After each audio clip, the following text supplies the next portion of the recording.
Welcome to the Bank Marketing Show, the podcast that engages and informs you for success in today's marketplace. It's the show that will make you a better marketer with trends, tactics, and inspiration from experts and industry leaders. If you're wanting to impact your personal success and position your bank as the best choice in your market, you're in the right place. Now let's dive into today's show with your hosts, Chris and Dan. Hey, everybody. Welcome to another episode of the Bank Marketing Show. We are glad to be with you guys. Dan, how are you today? Yeah, I'm doing all right. Good. Doing Good. all right.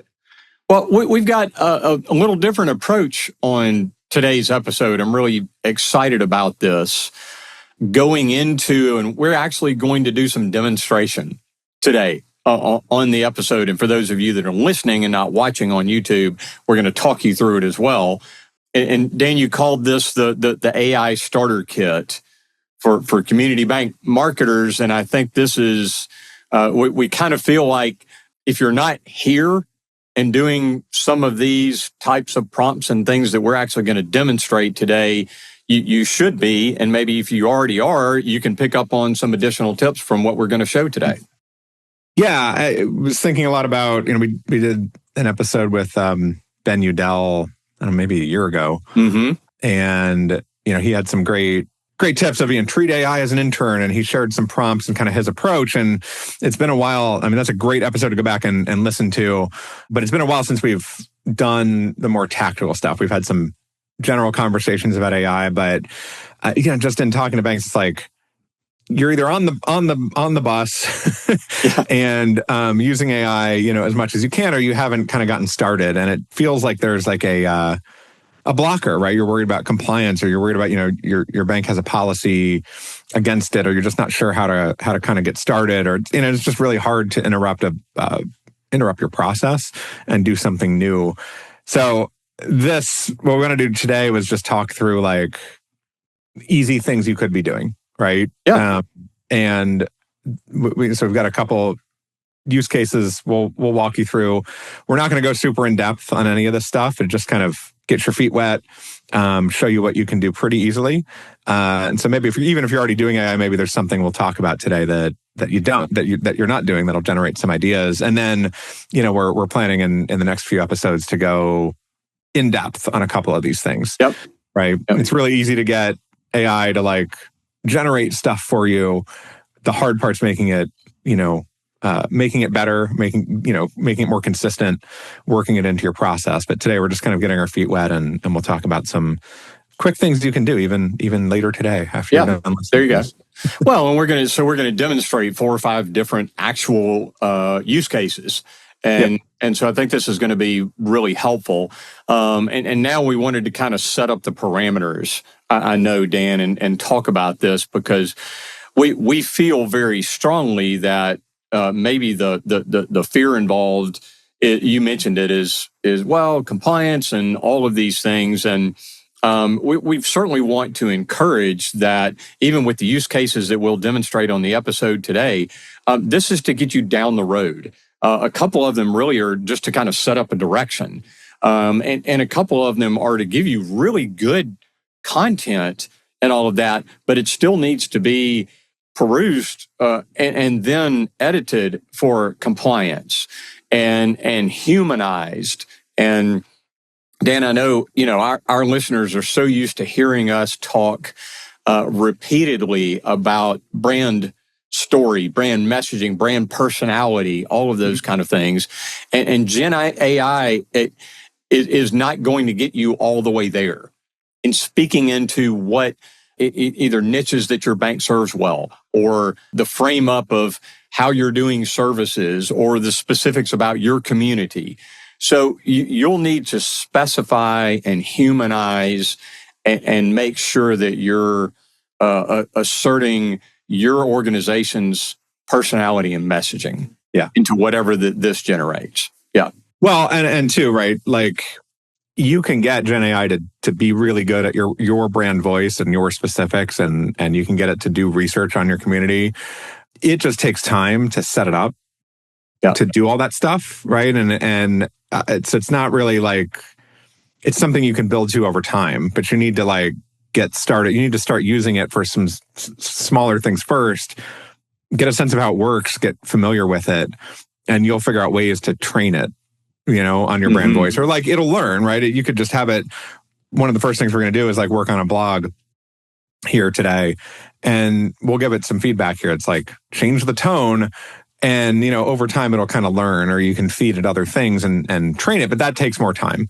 What we're going to do today is kind of focus on the things that are just like, here's something quick. And if you're trying to write a blog, Gen AI will write that blog in 30 seconds, and then you can spend some time tweaking it, making it yours, but making it compliance friendly. But we're not going to worry about the bigger stuff you can do with it. We'll talk about that in the future, but we'll just get you started today. Well, and the bigger risk also in this is that initially anyway, what you're going to get back is generic, and it's brought in from a compilation of all things on the internet, right? And so it's stuff that has been done or talked about in that way many, many times. And it's really important to make sure that this is about real customer questions or real things that are real to your communities.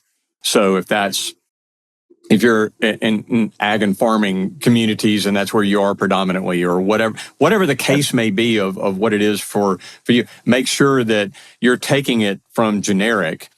And as you said, Dan, prompting it further, but then it's still going to take your touch. Yeah.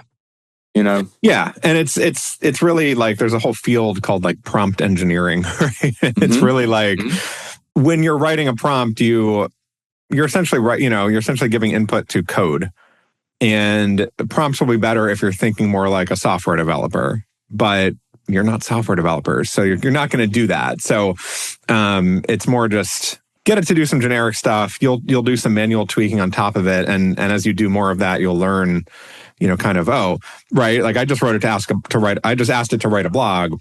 I actually wanted this to be from the perspective of a farmer. I actually wanted this to be perspective from somebody buying a home in a small rural town, and it wrote it for buying a first apartment in New York, right?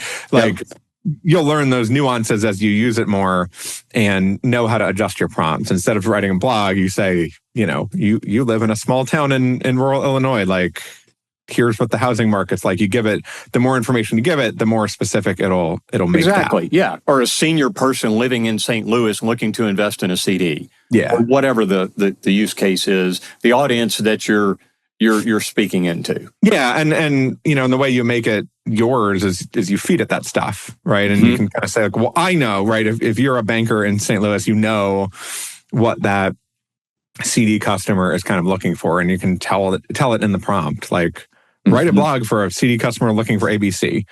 And, so anyway, that gets into kind of the nuance of it, but it's like, I think the point today is get you started, and you'll start to learn. The more you use it, you'll start to learn those things, and you'll get better at prompting. There you go. Well, so Dan, as we said, we're going to actually demonstrate several of these. And again, you're screen sharing here, and for those that are listening, we're going to talk and walk you through it as well. And want to remind everybody, go to bankmarketingshow.com. You can click on this episode, and it's on YouTube as well. So you can watch it on the website and actually see some of what Dan's going to be demonstrating here momentarily. But there's certainly going to be value in just listening in through this process as we go as well. So yeah, and if you watch us on YouTube, you can see all of the crazy hairstyles we usually have. Yeah. You're missing out on that if you're That's right. Yeah. If you hadn't gotten your eyeballs on these couple of guys and what we do, then you really should. Yeah. All right. Well, so you mentioned it a minute ago, Dan, you were going to start with a blog. Yeah. And an approach around that. Yeah. We've got 5 use cases today. They're all pretty high level. But just to kind of show you what things do, right? The first one's a blog. And I think a lot of banks try to do blogs. A lot of banks aren't, because you're not a writer. It seems like it takes a lot of time. And this is just sort of one of the easiest entry points to AI is it writes blogs really well.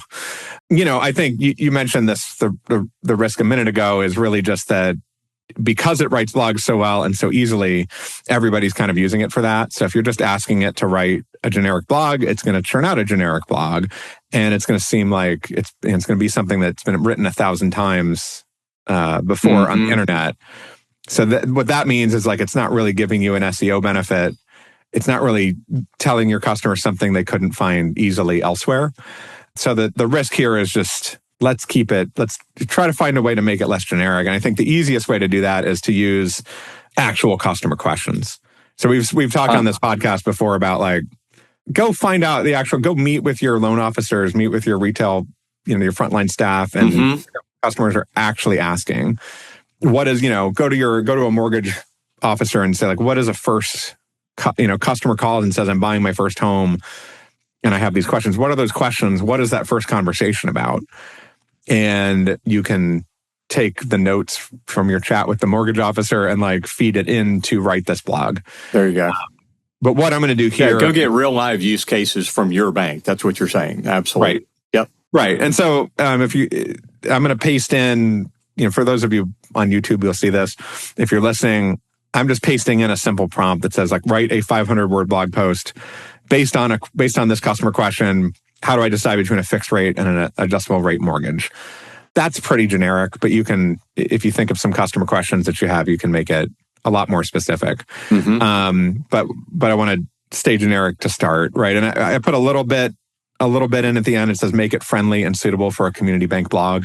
You can go kind of deep in there, right? And you can give it brand voice. You can ask it to make it humorous. You can ask it to, my favorite one is to, ask it to write it as a 1890s gold miner.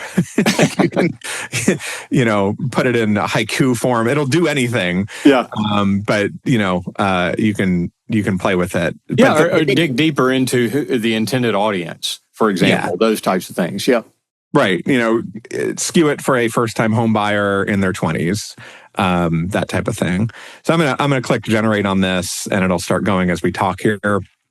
But the cool thing is, it generated it, and then I use ChatGPT a lot, and it often misses the mark the first time, but it's a chat. You can just keep iterating. Yep. So it's generating here. It has a couple bullets on fixed rate, adjustable rate mortgage, kind of what it is. Why choose a fixed rate mortgage section? There's a why choose an adjustable rate mortgage section. And, it's answering this stuff. It's answering this stuff pretty generically. It added this like questions to a section called questions to ask yourself. That for the reader's perspective, that's engaging for readers. Yep. Yeah. Gets them to think. What it did, I didn't ask it to generate a call to action. So, but it kind of knows. So put it at the end. Let's a paragraph that says, "Let's chat when you're ready." But I can come back and say like, make the tone friendlier, more human-like, and add a CTA to call one of our mortgage officers. Yeah, just some minor tweaks, right? And so it's going to make it a little bit warmer. So it's asking some kind of rhetorical questions at the beginning of maybe you're wondering what's the difference, which one's better for me. Great questions. You're definitely not alone. Like it toned it up a bit. Overall, the structure is still the same, and then towards the end, it's give us a call today to chat with one of our mortgage experts. Right, a section that's telling the reader, let's figure it out together. Yeah. So that's good. Yeah. Yeah. So play with the tone, right? But it generated a blog, and then you'll want to go read through this, add your own tweaks. There's always a couple things in here that are very AI, a couple phrases that it likes to use, but basically you've got the blog. So hopefully most of you have done something like this before. I know we're starting, fairly simple here, but we want to make sure everybody's kind of on the same page, right? And you could picture when you get a more specific customer question, right? When you just hear something on a team call or you're talking to frontline staff, like plug it in here. It'll generate the blog. Yeah. And Dan, I want to go back to, you mentioned earlier about our episode last year with Ben Udell and all of that, but treating this in conversation with ChatGPT like it's an intern, I think is a great, kind of a visual of, okay, well, it kind of gave me generic, but if the intern walks into your office and hands this to you, you go, okay, well, this is a good start. But here's the next level of what I want you to take it to, or speak more toward first-time home buyers, younger audiences, or whatever direction you want to take it. So get the intern to walk back down the hall, tweak it further, and bring it back to you again. And I think that's a great way to think about the back and forth with the Gen AI to get it further along and closer to what you really want. Yeah, and your brand information. Your brand messaging, if you have that kind of thing. Yep. Yeah, right. But I think it's like, get started and, don't worry too much about that prompt engineering to start. Just start messing with it, right? Yeah. And even probably better if you don't have a deadline to get a blog published and you just want to kind of play with it and learn a bit what it does, and it'll help generate more ideas like that, and you'll see what the back and forth is like. And as you ask it to tweak more stuff, you can even upload a file here of like, well, we wrote this blog, we wrote these manual blogs that are really in the voice we want. Upload them and say, adjust the tone of this blog you're writing to fit the style of these, this text that I'm uploading, and it will do a pretty good job. Yep. So you did a blog, Dan, and I think next you were going to jump into some social content. Yeah. So I mean, the next thing, right, is we've got this blog. You can put this blog on your website, but how do you get people to actually read it? Well, we can create some social posts from it. What I'm going to do next is paste in. We can get some more mileage out of this blog if we create some social posts. So I made this prompt before, right? That just says, create 3 social media posts for Facebook based on a blog titled 5 Tips for First-Time Homebuyers. I'm actually going to change this here live and just say, like, based on the blog that you just wrote. Right. Because we're here in a chat window with that blog. So let's create some social posts for that blog. Back to the prompt, right? One post should be a hook, one educational, and one should include a relevant stat or quote. More specific, what first-time home buyers in our county need to know, right? This is just we're trying to make this a little bit more specific. I'm gonna just tweak this here. We're talking, more specific, include local twists like how property tax reassessments work in. I figured you might say St. Louis County, because that's where I am. There you go. and I'm actually familiar with how that works because I just have a reassessment letter here sitting here on my desk. Oh. There you go. So let's see what it says, and it might actually go do some research into like property tax reassessments in St. Louis. Yeah. So you asked for. I noticed a couple of things. You asked for 3. You asked for platform specific. You didn't say just for social media. You asked for Facebook. So it needs to take that into consideration, as opposed to what it's going to be on Instagram or other social or LinkedIn or something. Right. And you're giving it structure, hook, educational, right, stat or quote. So the more structure, little bits of structure you can give, the better the output will be. Yeah. And you can go back and say, great. To include a stat or a quote. Too, so which is you can ask it to research stats. Yeah, I'll show you an example of that in a second. But so it churned this out, right? It's got a hook post that says, if you're buying a home in St. Louis County, this might be the biggest money decision you make. After choosing where to get your gooey butter cake, of course, which is a local delicacy that's delicious. But this is one of these examples of like ChatGPT it's a little cringy. If you live in St. Louis, you're gonna read that. Maybe you don't read it that way. Not being from here, but I read that. I'm like, nobody actually talks like that, or it just feels like something that a marketing person out of town wrote. So you have to like look for that stuff, and I would make some tweaks to that and revise that a bit. Yep. Yeah, but it's a good direction. It's 80% of the way there. Yeah, there you go. Yep. There's an educational post here that's just helping people try to choose and gives a couple bullets right in the post about the differences between the fixed rate and the adjustable rate mortgage it was talking about. And then it adds this bonus tip. In St. Louis County, property tax reassessments happen every odd numbered year. So your monthly escrow can still change even with a fixed rate loan, right? That's a pretty good bonus tip. Yep. And I live here and I know that, but I might not have thought of including that in the post, and it did. It did that for me. So I might still want to tweak that text, but it's helping me generate that kind of idea. Yep. And then a stat quote-based one. I like these a lot for social because people don't actually tend to interrupt their social flow and read blog posts. But if you make a graphic for that quote, it'll be kind of eye-catching, and people at least read that and maybe get drawn in. Yeah. In fact, one of the cool things we can do is just come back in and do another prompt and say, generate a Facebook post image for that quote, plain background, colorful text. You could even feed it your brand colors. Yeah. Grab the hex codes of your brand colors. There you go. If you wanted. Yeah. And so this generating images takes a little longer, but it'll just do it. And then you've got this post. It'll also do.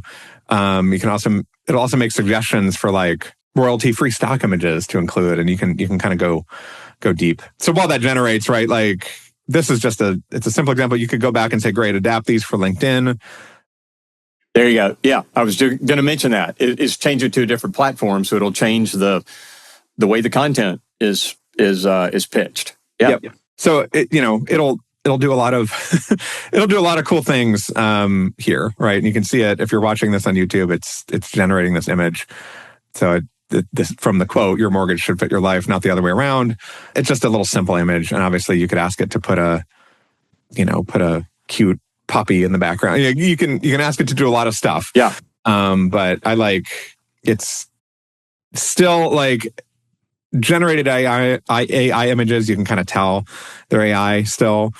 Quotes, you really can't because it's just text on a background. So it's good for that. And yeah, just you can keep going in this and keep getting it to do stuff. Yeah. Okay. Well, great. And then, so jumping forward a little bit, I think the next demonstration you were going to do, and Dan, I don't hear a lot of talk about, and a lot of marketers really understand the value of Gen AI as a research tool. Yeah. And, I think that's where you're going to go as our next demo here, and in talking about competitor research. So I think this next one that you're going to do is really a juicy, important one. Yeah, and I'll say too, we're going to talk about competitor research, but it could also do any kind of research. So we were just talking about including stats, right, in your Facebook post. You could ask it to do research on first-time home buyer, what's the average down payment, and it will go look for that, and then you can pull a stat, and it'll give you the references and stuff, and you pull the stat right into your post. I wanted to share, right? I wanted to do like a competitor research thing to show you, because we always get, I know you do too, Chris, like we always get those questions when you're working with when we work with one of our clients, of like, well, what is this bank doing? What should I be doing? What am I not doing that others are? And I don't know. I think we can argue about like, should you be copying your competitors or should you be charting your own course? There's a whole debate there. But in a couple minutes, ChatGPT can kind of just tell you what they're doing, and that might spark some ideas. And this is stuff that you could do yourself on Google, but it's going to take you forever. Yep. And you're going to get kind of numb once you look at the third or fourth competitor website. You're going to get kind of numb to what you're looking at, but ChatGPT doesn't. So the prompt here is compare the home loan pages of Rocket Mortgage and Bank of America. Summarize their messaging style, CTAs, and any differences in features or audience targeting. Now, not every community bank is thinking about competing with Rocket Mortgage and Bank of America. Right. You are on some level, but replace Rocket Mortgage and Bank of America with, your two local competitors. There you go. Yeah, right? You're down the street brick and mortar competitors. Yeah, or add 3 or 4 banks in here. I'm just, for the purposes of this, it's just see what it does with 2. And so that's going to take a minute to generate. It's searching the web. The other thing to note, if you have I think this is just a paid subscription thing, but if you're running this and you click tools, there's this run deep research button. Yep. And it will, right now it's doing basically a Google search for the prompt that I put in. But if you run deep research, it will literally take 10 or 15 minutes and it will look at, I think, 100 different sources. Yeah. Right. I see Wikipedia and Google and some of the high level ones that it's utilizing at this point, but that's a great, much deeper dive tool for research, Dan. Yeah. And I just have like the $20 a month subscription, and I think I get 25 or 30 deep research searches a month, which is plenty. Yeah. But it's really cool for stuff like this of like, or I've used it for things like, hey, let's generate a landing page, right? But go look at these, go do some deep research. Here's 3 sources. Here's 3 website sources that I trust to know landing page best practices, right? Go look at what they have to say about a landing page, learn it, and then write one for me. So you can kind of send it on research missions like that. So anyway, for this, we didn't use that because it literally can take 10 or 15 minutes. Play with that on your own. But what it did here is it went to Rocket Mortgage. It said, hey, the messaging style is tech savvy and streamlined. It's got relatable visuals. It's got some online tools. the CTAs, right? Very prominent apply now buttons and a phone number. It says it's Rocket Mortgage's page is perfect for tech-savvy first-time home buyers, especially renters ready to transition, right? So it's starting to kind of understand, hey, they're looking for first-time home buyers, but obviously a first-time home buyer is probably a renter ready to transition, but it's starting to kind of break down what that, sub audience would be. Mm-hmm. Does the same thing for Bank of America, but notes that, the difference is the messaging style is straightforward and financial centric, right? It's a little less tech savvy. It's a little more, they're a bank instead of a mortgage broker. So they're trying to kind of appeal to everybody. And obviously Bank of America's got probably the biggest mass market that a bank has. They've got a trademarked thing called a digital mortgage experience. It prompts you to sign into their home loan navigator. And it says Bank of America's page is ideal for buyers looking for a full service digital and human hybrid experience. Yeah. So you start to get the sense of it, and then it gives you a table of key differences. That I was about to call attention to this chart and tell our listeners this chart that is a comparative differences chart based on tone, CTA style, even audience, and support. The fact that it recognizes all of that, it gives you that information in this easy to follow format is really useful. Right. Yeah. And then at the bottom, it's summarizing, right? Want speed and full control? Go to Rocket Mortgage. Do you prefer a mix of digital efficiency and human assistance? Go to Bank of America. And then it puts some news articles in. You can then take this, right, and say, oh, okay, well, here's my bank's landing page. Here's my bank's loan page. How do you think it compares? What improvements do you think I should make on my page to compete better with these guys? And it will give you a nice list. And again, it can be kind of generic. You're going to have to parse that list as the human that you are and make decisions. But it's one of these areas that helps you get over your kind of writer's block. There you go. Well, and again, these two entities have enormous amounts of information out there.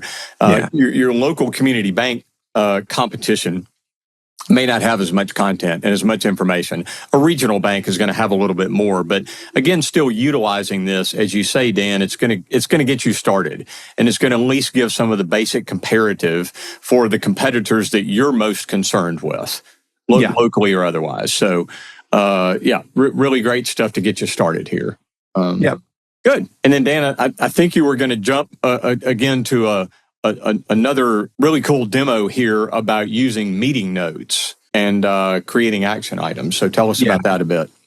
Yeah, the other thing AI is really good at, and this is one I really don't see a lot of people doing at all, but it's pretty cool, is taking meeting notes, meeting transcripts. One, there's a lot of virtual meeting assistants you can invite to your meetings. A lot of you are probably doing that, but and they'll do things like, well, it'll take bullet point notes for you. It'll summarize action items that come out of the meetings. And so those are really cool. Like Zoom and Teams have some of that stuff kind of built in. It's really powerful. It's sometimes raises some compliance flags, and banks, might need a policy to put that into play. But one of the things I see that I suggest to my clients that I see working really well is even just your marketing team. If you've got a couple people on your team, record a weekly stand-up of what people are doing, talk about roadblocks, talk about those things, and you feed ChatGPT the transcript and have it summarize action items, summarize what people are going to say they're going to get done that week. You can then have it go research other ideas. What else should we be doing? What are some easy things to do in addition to this? You can even ask, I like the kind of recursive uses of ChatGPT, and you can even ask what parts of this can you help me with? And it'll say, I can generate this template for you. I can do this research for you. And that's a good point. Ask it. Yeah. Ask it what it can do. And some people don't realize or utilize that as an opportunity as well. Yeah, exactly. So I think it's just the power is in just taking kind of raw transcripts and turning it into usable notes. So you don't have to focus so much on taking notes during the call. Keeps people accountable. Oftentimes in meetings, right, there's a couple things said on the side or that aren't the main flow of the meeting that get forgotten about. It won't forget. And it might start with Chris and Dan talked about the weather, and then they talked about went into the agenda for the meeting, and then you get into the meat of it. So you've got to you've got to trim the fat a little bit sometimes. Yeah. But right, so like the meeting assistants that like Teams or Zoom has will do that kind of stuff. They're just meant to summarize what you've got. But what you can do with ChatGPT and that transcript is actually have it say, well, what do I need to do this week? Make a to-do list, schedule me out, do the things that you can help me with. Well, which parts of this can you help me with? Yeah. Turn it into the action items. Yeah, exactly. So what I want to do here was I don't want to take an actual transcript from a meeting, and share private meeting notes out to, the podcast audience here. To all of you millions of listeners. Yes. Yeah. But my prompt here, what I'm going to do is take a transcript from one of our previous episodes. I'm going to take episode 86 that was on financial education. If you listen to that one, I'm going to take just the raw transcript from it that we got from Zoom recording and feed it in here. And so you can do it two ways. One, you can paste the transcript text. And so the prompt as I've written it says, summarize this podcast recording transcript and extract 3 key marketing action items that listeners should take. Then suggest 2 blog post ideas based on the discussion. Mm-hmm. So you can paste the transcript text in here when I'm actually going to just upload it. Yeah, upload it as a file. There you go. So I'm dropping in just the text file from the transcript and just raw exactly what Zoom fed out, and we'll let it generate. It'll take it a minute or two. And while it's doing that, Dan, let me remind everybody, if you're listening and you want to see this in action, again, and you're not yet watching this, remember, go to bankmarketingshow.com, go to this episode, and Dan's actually demonstrating all of this on screen as well. Yep. Yep. So, finished up, it spat out a couple paragraph summary of the episode. So talking about, like I said, it's the financial education episode. So it's going through that. But then it's got this three key marketing action items for listeners, right? 1, leverage frontline insights to create relevant content. Ask tellers, lenders, and branch staff what questions customers are actually asking. 2, produce localized financial education content. It says skip the generic advice and speak directly to the pain points of your customers. And number 3, turn a 15-minute interview into weeks of content. So that was something we talked about in that episode. Sit down with that and I kind of referenced it a minute ago here, but sit down with that mortgage officer, ask them what customer questions they're getting, record it. There's your transcript to feed into this and have it generate the blogs. And so then here it generated, 2 blog ideas, 5 things first-time home buyers in St. Louis County should know about property taxes. Number 2, why your kids should learn about money and how your local bank can help. Again, these they may be generic, right? But and this is because it was a podcast episode and we're kind of talking a little generically here, but if you fed it a transcript from a meeting about actual customers, right, and ask it to extract those customers' concerns and write blog posts about them, it's going to do a wildly good job here. Yeah, you have a meeting, a Zoom or a Teams meeting with your all of your branch managers, and you're talking about boots on the ground. Challenges they've got, questions that they get asked, those types of things. I agree with you, Dan. It's going to take something and give you an action item list really of consequence if you're doing that on a meeting and having those kind of conversations. And it's going to do a pretty good job of pulling that out based on the transcript. So, right. Yep.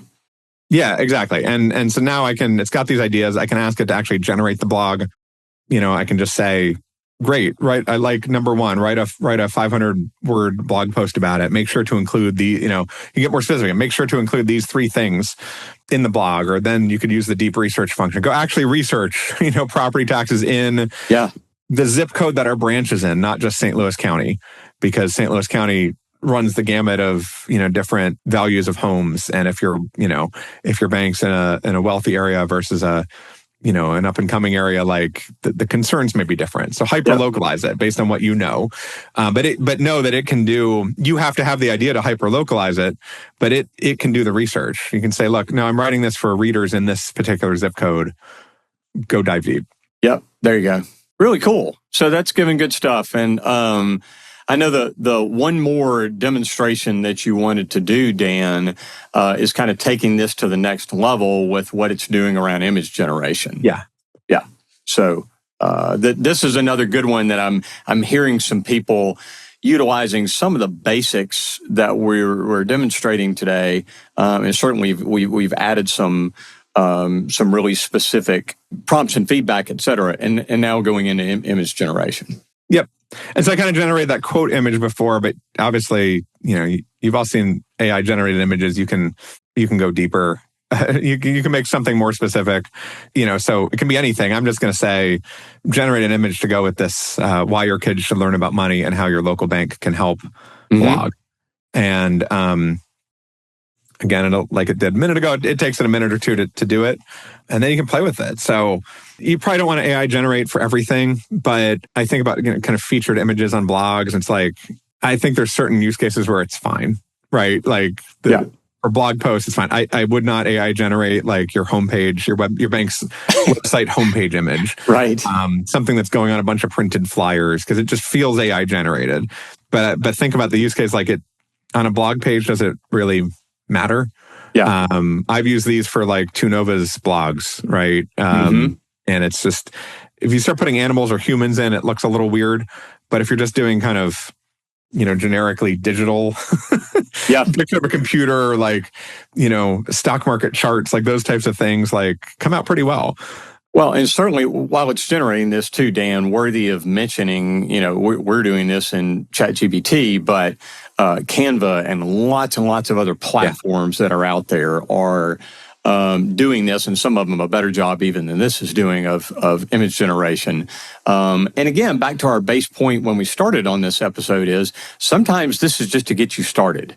It's just to get you down the road. Maybe it's not a final product. Maybe it's, maybe even you've got some marketing people and you're trying to get some ideas of create some visual images around XYZ topic and let it do that and create 2 or 3 of them and go, oh, okay, well, that one's going to speak to our audience really well, right? So sometimes it is, even though this is image generation, sometimes it's still brainstorming feel. And again, talking to your intern and going, okay, well, this one's great, but you see this one used really, really young kids. Go back down the hall to your office and do another one that's, got teens. Yeah. Or that type of thing. Yeah. Yeah, so here it generated, right, and it's got a little family, and it overlaid text with the title of the blog. And it looks pretty good, right? This at first glance doesn't even look... Guess what? It's got a piggy bank. Yes, right. Yeah. And so it's going to be generic, right? It's but it actually doesn't look too AI generated. I don't see like That's 8 right. fingers or 3 ears on anybody. But which the image generation is getting better. Yeah. But right to your point is like it will give you ideas. Maybe you're not actually going to use this image. That's okay. It generated it for free, but it might give you some ideas. The other cool thing you can do with images is, I'm going to type it in here. So bear with me here as I'm typing.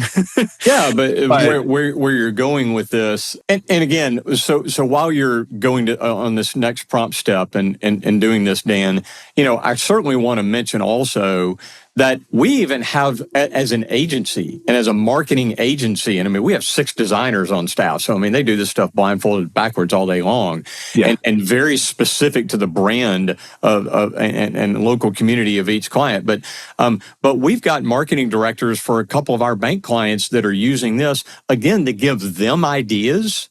Then they get with our team and say, here, I couldn't quite figure out what direction I wanted to go with this image. So I used ChatGPT to give me a few ideas. Now here's what I want you guys to go do and create the really good branded stuff that you create for us.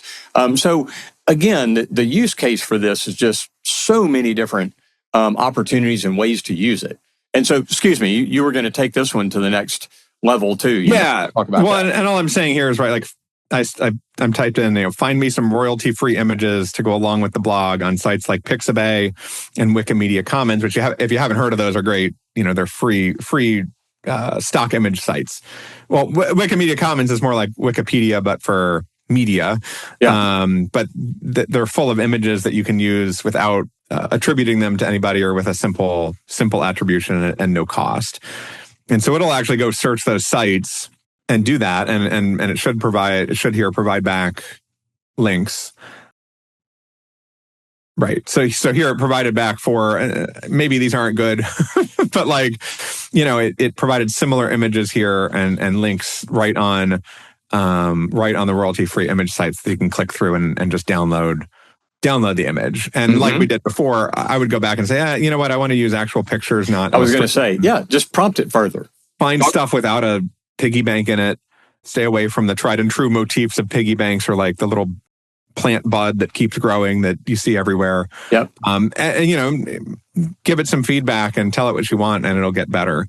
But already, like, you're just clicking through and downloading the images. Yep. Or if this generates an idea of a specific type of image, you tell it to generate it. So yeah, really just, and so here, right, today we've gone through this whole path of finding blog ideas from a meeting transcript, generating the blog, generating the images, generating the Facebook post from it. And so with a little process around that, you can just keep having your regular meetings and have ChatGPT do a lot of that kind of blog and social media heavy lifting for you. Yeah. So, the encouragement there from us, Dan, to our listeners, I know, is if you haven't done some of this, you need to jump in and try it. Test drive it like we've done today, come up with some use cases.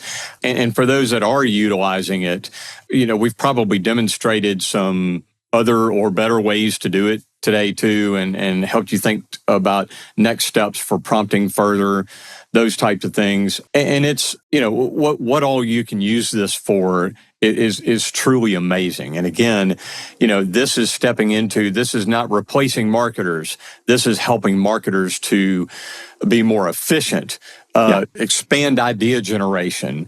Maybe you haven't had your second coffee yet today, and you're just like, okay, my brain's kind of bogged down, but I'm trying to think about this for today's, content direction. Those types of things, and jump in and try it. And again, we've used ChatGPT today, but lots and lots of other platforms out there as well. So we're not exclusive just to that. Right. Yeah. Yeah. So I think hopefully a lot of you are doing some of these things. Really, I wanted to just help kind of break the seal on using it. Make it a little less scary. Just kind of go in. You don't need the paid account to start. Go in and start messing with it, trying to get it to do the stuff you want, and making the prompts gets a lot easier. And I think a lot of banks are staying away due to compliance or things like that. But none of these things we've done today should raise any compliance flags. Now, you're not like posting the blogs directly from ChatGPT to your website without reviewing them. You're going to take the text and put into a Google Doc or something like that and review it and have compliance review it before use your normal publishing process from it. Right. Yeah. But if it saves you, an hour or two of work at the beginning, do it. Yeah. And then it's getting you 80% of the way there, as you said a couple of times. Yeah. And then I think what it allows you to do is this process of, if you just think of the process of meeting transcript to blog ideas, to social media posts, to images, what you can then do is wrap a monthly kind of marketing pulse around it and say, great, we're going to publish 2 blogs a month. We're going to do 3 social media posts for each blog. And it'll just do that. It'll even make the calendar for you. And that's what we're going to go into in like our next episode is how to kind of create the process around it. But I think what's going to happen, we've talked other episodes about how AI is impacting the role, and we'll have more episodes on this, but it's really changing it from the job of a marketing coordinator at a bank has been write our blogs, write our email newsletters, write our social media posts. But really, like the skills that are going to be needed as AI gets better, it's going to be better and better at doing those things. So if you are the one that's good at getting the prompts to generate the very, very niche, very hyper-local blogs and social media posts, like you're going to be able to get so much more done. And you're going to, you're going to be your role and your skill set is going to need to be around the process and getting it to do what it wants rather than actually just writing the blogs. So there's going to be a little bit of a shift. And, I think that career-wise, as we've said in other episodes, like the better you can get with these tools, the more set up you'll be down the line. Yeah. And as I mentioned earlier too, Dan, for you as a bank leader, bank marketer, learning to lean into your partners and your strategic partners with this as well. So with us as a bank marketing agency, again, we're having lots of our clients lean into us more. because my team, this is all kind of real basic level, because my team has gone so much further, into the next level of this with processes and, all of that kind of thing. So it's also a great way to, again, lead into and accentuate some of those relationships and get you a ways down the road with that as well. So. Yeah. Man, Dan, this has been great. We wanted to, in this episode, be demonstrative and really hands-on. And again, I'll mention one more time, go to bankmarketingshow.com if you've been listening to this and really want to watch it and do that. And a step further beyond that, reach out to Dan and I through the website as well. And if you've got specific questions or, hey, I try to do this type of thing a lot and I'm kind of getting stuck on it, or it's not giving me much valuable information and you want to brainstorm with us, please do. Reach out to us anytime. Yeah, absolutely. Happy to share prompt ideas and stuff like that. So there you go. And Dan, a couple of minutes ago, you mentioned one of our next episodes is going to be about the whole next level of this and rolling this into processes and systems. So really looking forward to that as well. So you guys stay tuned. If you haven't yet, be sure to subscribe and share these episodes with others in the industry that it will be valuable to as well. Absolutely. Good stuff, Dan. Well, thank you. Yeah. Thanks, Chris. All right. Thanks, everybody. Thanks for joining us. To go deeper or get access to some of the valuable nuggets from today's show, go to bankmarketingshow.com. There you'll find episodes, links to resources, and much more. Be sure to subscribe wherever you find your podcasts. And join us next time.